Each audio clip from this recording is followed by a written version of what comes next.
В старом, полуразвалившемся общежитии города Бристон мужчина остановился перед дверью крошечной комнаты. От нее тянуло пылью и сыростью. На нем был потертый свитер, брюки с заплатами и старые ботинки. Все куплено специально на барахолке, чтобы никто не заподозрил, кто он на самом деле. В руках небольшая сумка, будто вся жизнь умещалась в ней. Не брит, устал, не выспавшийся, настоящий бедняк.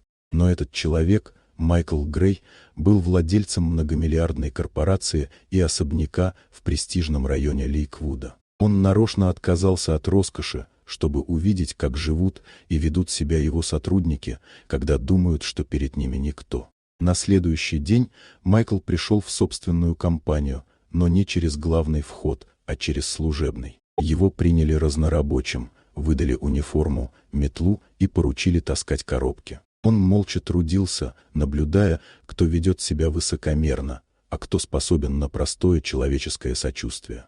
В столовой пахло жареным мясом и кофе. Рабочие смеялись, обсуждали новости, а он сел один за дальний стол с бутылкой воды. На него косились, кто с презрением, кто с насмешкой. Один менеджер ехидно бросил: «Даже на еду не заработал». Коллеги засмеялись. Майкл лишь сжал бутылку в руке, стараясь не выдать эмоций. И вдруг из-за стола поднялся парень из отдела логистики, Томас Ли. Он подошел, поставил перед Майклом контейнер с едой и тихо сказал: «Мы все люди, брат. Не должен ты сидеть голодным».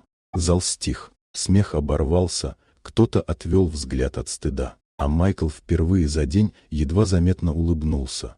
Вот ради этого момента он все и затеял. Вечером всех внезапно собрали в конференц-зале. Работники перешептывались, не понимая, что происходит. Когда дверь открылась, вошел тот самый бедняк, но теперь в идеально сидящем костюме, дорогих часах и с уверенным взглядом. Люди замерли, перед ними стоял их босс.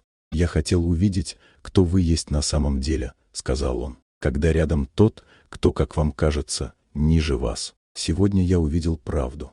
В зале повисла тишина. Многие прятали глаза.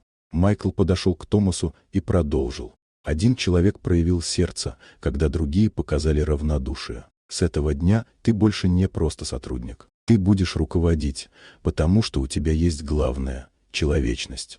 Зал взорвался аплодисментами. Томас стоял, не веря, что простая доброта изменила его жизнь.